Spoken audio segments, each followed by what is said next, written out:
یرمیہ 32 باب۔ وہ کلام جو شاہ یہودہ صدقیہ کے 10ویں برس میں، جو نبوکدنضر کا 18واں برس تھا، خداوند کی طرف سے یرمیہ پر نازل ہوا، اور اس وقت شاہ بابل کی فوج یروشلم کا محاصرہ کیے پڑی تھی، اور یرمیہ نبی شاہ یہودہ کے گھر میں قید خانہ کے صحن میں بند تھا، کیونکہ شاہ یہودہ صدقیہ نے اسے یہ کہہ کر قید کیا کہ تو کیوں نبوت کرتا اور کہتا ہے کہ خداوند یوں فرماتا ہے کہ دیکھ، میں اس شہر کو شاہ بابل کے حوالہ کر دوں گا اور وہ اسے لے لے گا، اور شاہ یہودہ صدقیہ کسدیوں کے ہاتھ سے نہ بچے گا، بلکہ ضرور شاہ بابل کے حوالہ کیا جائے گا اور اس سے روبرو باتیں کرے گا، اور دونوں کی آنکھیں مقابل ہوں گی، اور وہ صدقیہ کو بابل میں لے جائے گا، اور جب تک میں اس کو یاد نہ فرماؤں وہ وہیں رہے گا۔ خداوند فرماتا ہے، ہر چند تم کسدیوں کے ساتھ جنگ کرو گے پر کامیاب نہ ہوگے۔ تب یرمیہ نے کہا کہ خداوند کا کلام مجھ پر نازل ہوا، اور اس نے فرمایا، دیکھ، تیرے چچا سلوم کا بیٹا حنانیل تیرے پاس آ کر کہے گا کہ میرا کھیت جو انتوت میں ہے اپنے لیے خرید لے، کیونکہ اس کو چھڑانا تیرا حق ہے۔ تب میرے چچا کا بیٹا حنانیل قید خانہ کے صحن میں میرے پاس آیا، اور جیسا خداوند نے فرمایا تھا مجھ سے کہا کہ میرا کھیت جو انتوت میں بنیامین کے علاقہ میں ہے خرید لے، کیونکہ یہ تیرا موروثی حق ہے، اور اس کو چھڑانا تیرا کام ہے،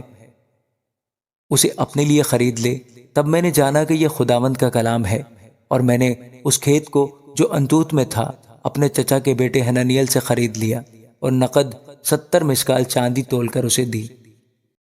اور میں نے ایک قبالہ لکھا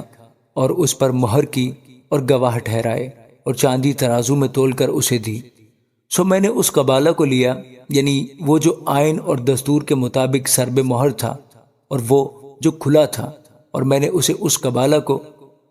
اپنے چچا کے بیٹے حنانیل کے سامنے اور ان گواہوں کے روبرو جنہوں نے اپنے نام قبالہ پر لکھے تھے،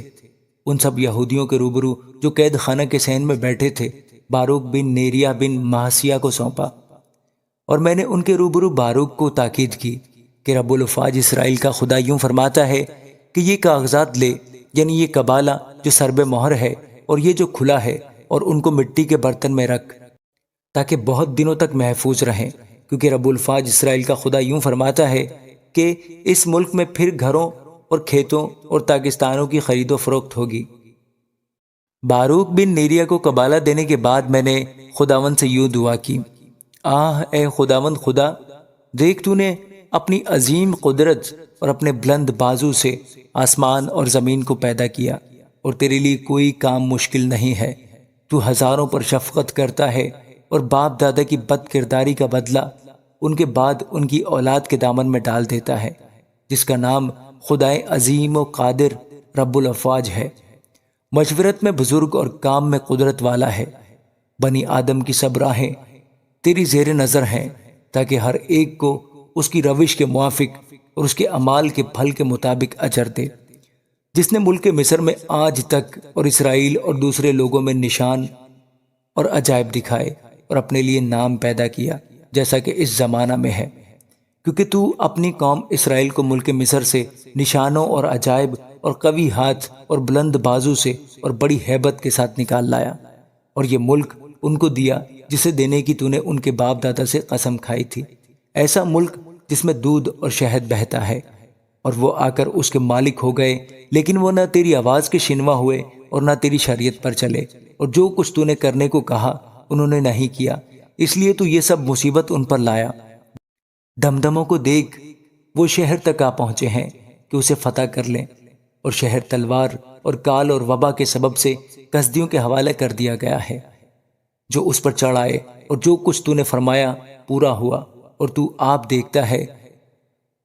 تو بھی اے خداوند خدا، تو نے مجھ سے فرمایا کہ وہ کھیت روپیہ دے کر اپنے لیے خرید لے اور گواہ ٹھہرا لے، حالانکہ یہ شہر کسدیوں کے حوالے کر دیا گیا۔ تب خداوند کا کلام یرمیہ پر نازل ہوا کہ دیکھ، میں خداوند تمام بشر کا خدا ہوں، کیا میرے لیے کوئی کام دشوار ہے؟ اس لیے خداوند یوں فرماتا ہے کہ دیکھ، میں اس شہر کو کسدیوں کے اور شاہ بابل نبوکدنضر کے حوالہ کر دوں گا، اور وہ اسے لے لے گا، اور کسدی جو اس شہر پر چڑھائی کرتے ہیں آ کر اس کو آگ لگائیں گے، اور اسے ان گھروں سمیت جلائیں گے جن کی چھتوں پر لوگوں نے بال کے لیے بخور جلایا اور غیر معبودوں کے لیے تپاون تپائے، کہ مجھے غضبناک کریں،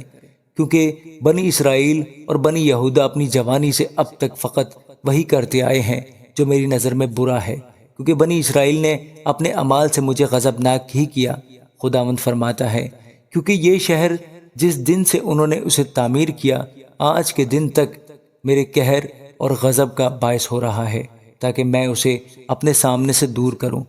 بنی اسرائیل اور بنی یہودہ کی تمام بدی کے باعث جو انہوں نے اور ان کے بادشاہوں نے اور عمرا اور کاہنوں اور نبیوں نے اور یہودہ کے لوگوں اور یروشلم کے باشندوں نے کی، تاکہ مجھے غضبناک کریں، کیونکہ انہوں نے میری طرف پیٹھ کی اور منہ نہ کیا۔ ہر چند میں نے ان کو سکھایا اور بروقت تعلیم دی، تو بھی انہوں نے کان نہ لگایا کہ تربیت پذیر ہوں، بلکہ اس گھر میں جو میرے نام سے کہلاتا ہے اپنے مکروہات رکھیں تاکہ اسے ناپاک کریں، اور انہوں نے بال کے اونچے مقام جو بن ہنوم کی وادی میں ہے بنائے، تاکہ اپنے بیٹوں اور بیٹیوں کو مولک کے لیے آگ میں سے گزاریں، جس کا میں نے ان کو حکم نہیں دیا، اور نہ میرے خیال میں آیا کہ وہ ایسا مکروہ کام کر کے یہودہ کو گنہگار بنائے۔ اور اب اس شہر کی بابت جس کے حق میں تم کہتے ہو کہ تلوار اور کال اور وبا کے وسیلہ سے بشائے بابل کے حوالہ کیا جائے گا، خداوند اسرائیل کا خدا یوں فرماتا ہے، دیکھ میں ان کو ان سب ملکوں سے جہاں میں نے ان کو اپنے غیظ و غضب اور قہر شدید سے ہانک دیا ہے جمع کروں گا، اور اس مقام میں واپس لاؤں گا، اور ان کو امن سے آباد کروں گا، اور وہ میرے لوگ ہوں گے اور میں ان کا خدا ہوں گا، اور میں ان کو یک دل اور یک روش بنا دوں گا، اور وہ اپنی اور اپنے بعد اپنی اولاد کی بھلائی کے لیے ہمیشہ مجھ سے ڈرتے رہیں گے، اور میں ان سے ابدی عہد کروں گا کہ ان کے ساتھ بھلائی کرنے سے باز نہ آؤں، اور میں اپنا خوف ان کے دل میں ڈالوں گا تاکہ وہ مجھ سے برگشتہ نہ ہو۔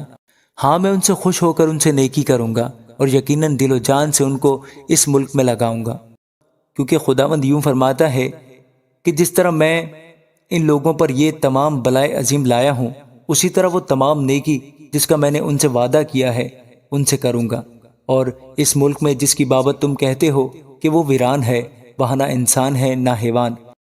وہ کسدیوں کے حوالہ کیا گیا، پھر کھیت خریدے جائیں گے۔ بنیامین کے علاقہ میں اور یروشلم کی نواحی میں اور یہودہ کے شہروں میں اور کوہستان کے اور وادی کے اور جنوب کے شہروں میں لوگ روپیہ دے کر کھیت خریدیں گے، اور قبالے لکھا کر ان پر مہر لگائیں گے اور گواہ ٹھہرائیں گے، کیونکہ میں ان کی اسیری کو موقوف کر دوں گا۔ خداوند فرماتا ہے، آمین۔